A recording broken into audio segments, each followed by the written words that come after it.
मुअज़्ज़ज़ नाज़रीन अस्सलाम वालेकुम। हकीम मोहम्मद जहांगीर आपको अपने चैनल हर्बल टिप्स से खुश आमदीद कहता है। नाज़रीन, जैसा कि आपको मालूम है कि अक्टूबर का मंथ मुख्तलिफ़ चैनल्स के ऊपर इस हवाले से जो है वो एडवर्टाइज़ किया जा रहा है कि जो अक्टूबर का मंथ है ये इंटरनेशनली ब्रेस्ट कैंसर का मंथ जो है वो मनाया जा रहा है। लिहाजा मैंने ये सोचा कि क्यों ना मैं भी आपकी खिदमत में इसी हवाले से कुछ गुजारिशात पेश करूँ, अपना नाक़िस सा मुशाहिदा और अपनी जो मालूमात हैं वो आपसे शेयर करूँ। और मेरे नाज़रीन मुझसे भी ज़्यादा इल्म वाले हैं, इसलिए मुझे बहुत सारे लोग मेरी इस्लाह भी करते हैं, मेरी मालूमात में भी इजाफ़ा करते हैं। और मैं चूँकि इस बीमारी के हवाले से कुछ चंद साल से ट्रीटमेंट्स भी कर रहा हूँ और अल्हम्दुलिल्लाह अल्लाह पाक ने अपनी रहमत से नवाजा है, बहुत सारे लोगों को इस मामले में अल्लाह करीम ने शिफा भी दी है। तो इस वजह से कुछ जो है वो ऑब्ज़र्वेशंस हैं जो मैं आपसे शेयर करना चाहता हूँ। पहले तो हम ये देखते हैं कि ये जो ब्रेस्ट कैंसर है ये है क्या। ब्रेस्ट कैंसर जो है ये एक ऐसी बीमारी है नाज़रीन जो ख़वातीन में, मोस्टली ख़वातीन में ही देखने में आती है। और जो अलमिया है वो ये है कि ये बीमारी इस वक्त पाकिस्तान में बहुत ज़्यादा तेज़ी के साथ जो है ना ये फैल रही है। इसका फैलाव बहुत तेज़ी से जो है वो सामने आ रहा है। और सबसे ज़्यादा अफसोसनाक बात यह है कि पहले इसमें मैच्योर एज की ख़वातीन मोस्टली जो है वो इसमें सफ़र करती थी। मैं अब जो देख रहा हूँ इसमें 18, 19, 20 ईयर की बच्चियाँ भी जो हैं इसमें सफ़र कर रही हैं इस बीमारी से। और बड़े जो है वो ख़तरनाक सिचुएशंस हैं जो सामने आ रही हैं। इसमें होता क्या है कि ये बीमारी की जो इब्तदा है इसकी वो कुछ इस तरह होती है कि मोस्टली ख़वातीन को जो है वो ब्रेस्ट के अंदर राइट या लेफ़्ट में पेन का एहसास होता है, निपल के अंदर चुभन का एहसास, गोश्त के अंदर दर्द का एहसास। अच्छा, कभी कभार ऐसा होना भी मेरी नज़र में निगलेक्टेबल नहीं है, उसे निगलेक्ट नहीं करना चाहिए। लेकिन बाज़ औक़ात ये होता है कि ये दर्द होता है और होता रहता है, मुसलसल चलता रहता है कंटिन्यूसली। और ख़वातीन अपनी फ़ितरतन जो हया उनके अंदर अल्लाह पाक ने रख दी है, शर्म रख दी है, उसके बाइस इस हवाले से अगर बैचलर होती हैं तो वो अपने पेरेंट्स से तज़किरा नहीं कर पाती, अगर मैरिड होती हैं तो शौहर से भी तज़किरा करते हुए वो झिझकती हैं, हिचकिचाती हैं और वो इस दर्द को बर्दाश्त करती रहती हैं। अक्सर ख़वातीन इस हवाले से पैनाडोल इस्तेमाल करती हैं और मुख्तलिफ़ पेन किलर्स लेती हैं, जिससे वक्ती तौर पर रिलीफ भी मिलता रहता है।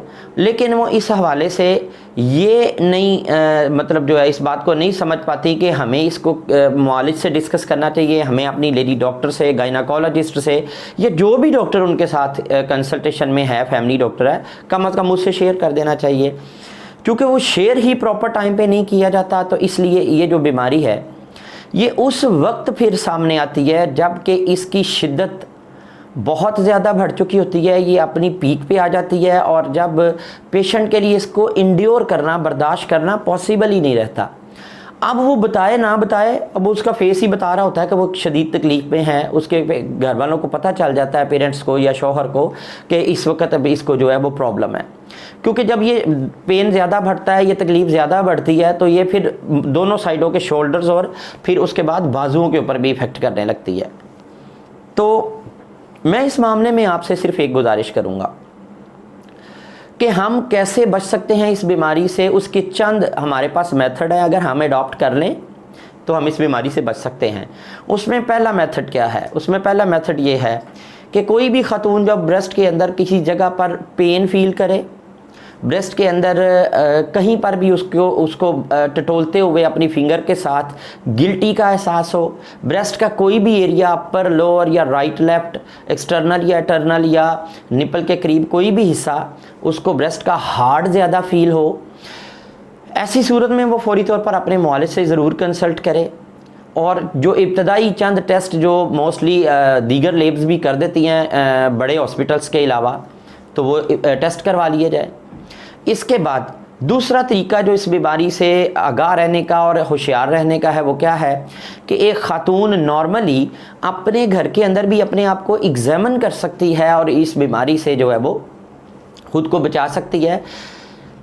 वो क्या है कि आप अगर फील करें कि आपकी ब्रेस्ट के अंदर जो है वो दर्द का एहसास पैदा हो रहा है, या कहीं हार्डनेस फील हो रही है, या कहीं कोई गिल्टी का एहसास है, तो आप इसका बेहतरीन तरीका जो है वो ये मैं आपको बता रहा हूँ कि आप अपने कमरे में ड्रेसिंग के आगे, शीशे के आगे खड़े हो जाएं और पहले कोई भी घर में जो ऑयल हो, जैसे सरसों का ऑयल है, आप ये ऑयल ले लें, सरसों का तेल ले लें, इसे हल्का हल्का दोनों ब्रेस्ट के ऊपर लगाएं और इस तरह लगाएं कि मतलब इधर इस साइड पे लगाएं तो निपल की तरफ हल्का हल्का उंगलियों से मसाज कर लें, फिर इधर से यूँ मसाज कर लें, फिर नीचे से ऊपर और ऊपर से नीचे निपल की तरफ लाएं हाथ।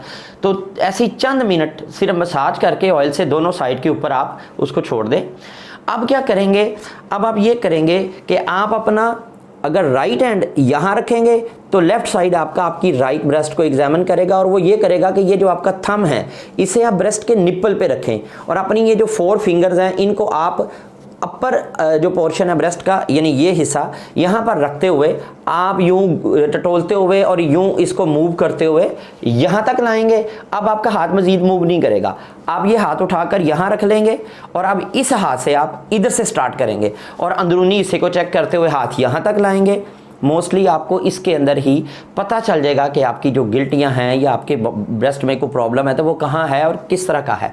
यही तरीका आप इधर आजमाएंगे तो फिर ये हाथ ऊपर रखेंगे और ये हाथ जो है वो आप थंब रखेंगे ब्रेस्ट के निपल के ऊपर और आप इसको घुमाते हुए लाएंगे। ये एक ऐसा तरीका है जिसे कोई भी खातून अपने घर के अंदर अडॉप्ट कर ले और मैं ये समझता हूँ कि जितनी तेज़ी के साथ ये मर्ज़ फैलता चला जा रहा है और मैं जितने ज़्यादा मरीज़ इसमें गिरफ़्तार होते देख रहा हूँ, मैं ये समझता हूँ कि 14-15 साल की बच्ची जो है वो इसको स्टार्ट कर दे इस अमल को, और 70 साल तक की जो ख़वातीन हैं वो इस अमल को दोहराएं। और इस अमल को दोहराने का फ़ायदा ये होगा कि अर्ली स्टेज पे अगर आप इस प्रॉब्लम को खुद ही डायग्नोज कर लेती हैं कि मुझे कुछ प्रॉब्लम है और आप डॉक्टर के पास चली जाती हैं, तो याद रखिए आपका बचना 100% पॉसिबल है। फिर ये जानलेवा बीमारी हरगिज़ नहीं है, हम आसानी से इसका ट्रीटमेंट कर सकते हैं, इस पर काबू पा सकते हैं। अच्छा, इसके अलावा इसके पैदा होने की, इस बीमारी के पैदा होने की जो वजूहात हैं हम उन पर भी डिस्कस कर लेते हैं। देखें, इस वक्त सबसे ज़्यादा इस बीमारी के पैदा होने की जो वजूहात मैंने ऑब्ज़र्व की हैं, वैसे तो साइंटिफिकली तो ये कहा जाता है कि इसकी जो कॉजेज़ है वो अननोन है। अननोन कह सकते हैं इसलिए कि कंफर्म डिटेल्स अभी तक पब्लिश नहीं की किसी इदारे ने, किसी हॉस्पिटल ने, किसी साइंटिस्ट ने। बट आई फील कि जो मैंने ऑब्ज़र्व किया, मैंने महसूस किया, वो मैं आपसे शेयर करता हूँ। मेरी इस सारी इन्फॉर्मेशन को आप कोई ये मत समझिए कि मैं एक कंफर्म साइंटिफिक रिसर्च दे रहा हूँ, सिर्फ अपना एक्सपीरियंस शेयर कर रहा हूँ। मैंने उन लोगों में इस बीमारी को बहुत ज़्यादा अपीयर होते देखा जो ख़वातीन बर्थ कंट्रोल की टैबलेट्स का इस्तेमाल कसरत से करती हैं, जैसे हार्मोनल टैबलेट्स जिनको हम कहते हैं, उनका इस्तेमाल ज़्यादा करती हैं। इसके बाद मैंने उन बच्चियों और उन ख़वातीन में इस बीमारी का ज़्यादा अटैक देखा, ज़्यादा इसको अपीयर होते देखा कि जिन लोगों के घरों में जो पोल्ट्री है, ब्रायलर चिकन है, इसका इस्तेमाल कसरत से किया जाता है। अब इसमें मैं पोल्ट्री को ज़िम्मेदार नहीं ठहरा रहा, ये ऐसी बात है कि अगर कोई शख्स देसी घी का इस्तेमाल कसरत से करेगा तो कोलेस्ट्रॉल बढ़ जाएगा, मटन का इस्तेमाल कसरत से करेगा तो ट्राइग्लिसराइड बढ़ जाएगा। तो कोई भी चीज़ जब एक्सेस पे आती है, बहुत ज़्यादा इस्तेमाल में आती है, तो प्रॉब्लम क्रिएट करती है। आप पोल्ट्री का इस्तेमाल करें, चिकन खाना कोई मतलब मैं ये नहीं कह रहा कि उसका खाना बिल्कुल गलत है, वो नुकसानदेह है, लेकिन एक्सेस पे ना आए। क्योंकि हमारी इस वक्त सोसाइटी में ये मसाइल बन रहे हैं कि महंगाई एक मसला है जिसकी वजह से लोग बीफ और मटन को भी अब ज़्यादा यूज़ नहीं कर पाते। कुछ बच्चे चिकन को लाइक ज़्यादा करते हैं, बच्चे बच्चियाँ, तो चिकन को ही वो कढ़ाई की सूरत में, कबाब की सूरत में, बर्गर और शवारमे की सूरत में और इस तरह मुख्तलिफ फॉर्म्स में चिकन ही खाया जा रहा है।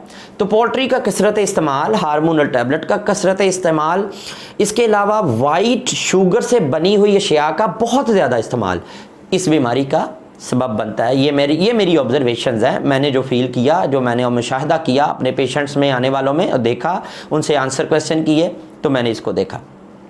उसके बाद वो बच्चियाँ और वो ख़वातीन जिनके जो है वो कह लें बड़ों में, जैसे किसी बच्ची की वालदा को रहा, पुप्पो को रहा, खाला को रहा। अब पुप्पो भी जो है वो ब्लड रिलेशन में आती है, खाला भी ब्लड रिलेशन में आती है, तो वालदा तो है ही आपका ब्लड रिलेशन। अगर इन रिश्तों में ये बीमारी देखी गई, डायग्नोज हुई, ट्रीट हुई, तो आगे अब जो भतीजी है, भांजी है या बेटी है, उससे केयरफुल रहना चाहिए, क्योंकि इसके बहुत ज़्यादा चांसेस हैं इस बात के कि ये बीमारी आगे आने वाली जनरेशन में ये अपीयर हो सकती है, इसका अटैक हो सकता है। तो ये इसकी वजूहात हैं। इसके अलावा इसकी वजूहात में ये चीज़ भी शामिल है कि आप नेचुरल स्टाइल ऑफ लाइफ को रिजेक्ट कर दें। जैसे अमूमन लोग रातों को जागते हैं, खाते हैं, पीते हैं और दिन को सो जाते हैं, तो चूँकि ये फितरत के ख़िलाफ़ है, तो ये हमारी बॉडी में बहुत सारे मसाइल पैदा करता है। इसी तरह बाज़ बच्चे, मैंने देखा आजकल जो बच्चे आप देखने में आ रहे हैं, आज की जो नस्ल, वो सब्ज़ियों से बहुत ज़्यादा अपने आप को दूर रखती है, अवॉइड करती है। मतलब अक्सर मैं बच्चों से, बच्चियों से पूछता हूँ आप घिया खाते हो, तो वो नाक मुँह चढ़ा के कहते हैं हमें अच्छा ही नहीं लगता। और टींडे का नाम लेते हो, कहते हैं ये टींडा क्या होता है, हम तो नहीं टींडे को पसंद करते, ये पता नहीं क्या आप कहे जा रहे हैं हकीम साहब, हम नहीं खाते। जबकि आप देखें टींडे, घिया, बड़ा कद्दू, ये 3 ऐसी सब्जियां हैं जो आपको बहुत सारी बीमारियों में शिफा देती हैं। इवन कैंसर में भी ये बेहतरीन रिजल्ट्स देती हैं। इसी तरह ऑलिव ऑयल बेहतरीन रिजल्ट्स देता है। अगर आपको इस बीमारी से बचना है तो आप ऑलिव ऑयल का इस्तेमाल करें। तो जो वजूहात अभी तक मैंने देखी, मैंने आपसे शेयर की, इन वजूहात को भी सामने अगर आप रखना चाहें तो ज़रूर रखें। आप अपने इर्द गिर्द देखें, मुशाहिदा करें, ऑब्जर्वेशंस अपनी देखें, आप मुझसे शेयर करें, और मैं इस मामले में आपकी फ़ीडबैक का बहुत मुंतज़िर रहूँगा। तो इस क्लिप में हमने इसकी वजूहात पे बात की, इसको डायग्नोज करने का आसान तरीन मेथड उस पर बात की कि कैसे किया जा सकता है, एंड थर्डली हमने इस चीज़ पे बात की कि इस वक्त जो पाकिस्तान में है इस बीमारी का जो तनासुब वो क्या है। तो पाकिस्तान में बहुत डेंजरस लेवल तक इसका तनासुब जो है वो बढ़ चुका है। इसलिए इस बीमारी के मुतल्लक अवेयर रहिए, केयरफुल रहिए, और अपने आप को, अपने इर्द गिर्द जो रहने वाले लोग हैं उनको इस हवाले से अवेयर करते रहिए। मैं अपने नेक्स्ट क्लिप में आपसे शेयर करूंगा कि how to treat this disease, हम इसको ट्रीट कैसे कर सकते हैं और इसके ट्रीटमेंट कैसे पॉसिबल है, ये हम अपने नेक्स्ट क्लिप में इंशाल्लाह ताला आपसे शेयर करेंगे। तब तक के लिए इजाज़त दीजिए। अल्लाह हाफ़िज़।